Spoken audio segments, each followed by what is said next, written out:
میں ایک بات بتاتا ہوں، پچھلے زمانے کی ایک بات ہے کہ ایک پرہیزگار شخص تھے، متقی تھے بنی اسرائیل میں، ایک خاتون جو فحش کاموں میں ملوث رہتی تھی، طوائف تھی یا جیسی بھی، وہ آئی اس عابد کے پاس، یہ پرہیزگار شخص تھا۔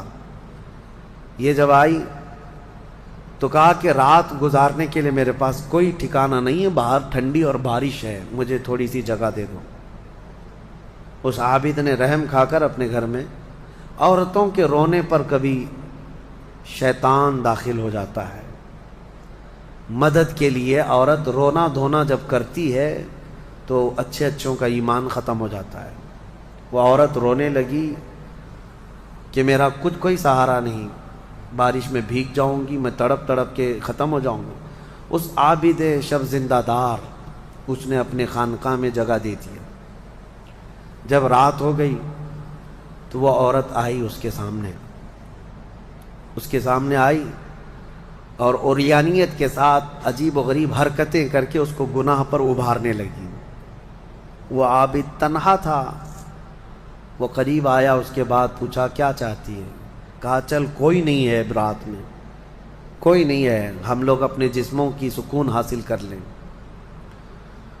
اس عابد نے کہا کہ ٹھیک ہے، میں اس سے پہلے تھوڑی دیر میں بھی آتا ہوں، خواہش ہے تیرے ساتھ آ جاتا ہوں، سوتا ہوں، لیکن اس سے پہلے میں دیکھتا ہوں۔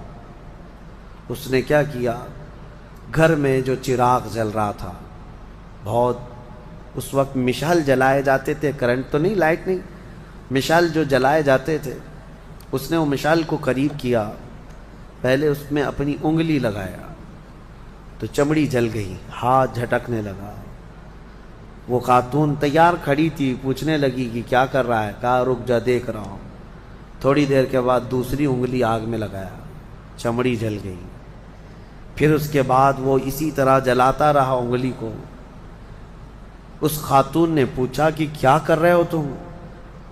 اس عابد نے کہا میں دیکھ رہا ہوں، اس آگ کو میں برداشت کر سکتا ہوں تو پھر ٹھیک ہے، میں یہاں مزے بھی کر لوں گا، اس لیے کہ جہنم کی آگ اس سے 70 گنا زیادہ تیز ہے، میں نے سنا ہے، دیکھ رہا ہوں کہ یہاں کی آگ میں برداشت کر پاتا ہوں۔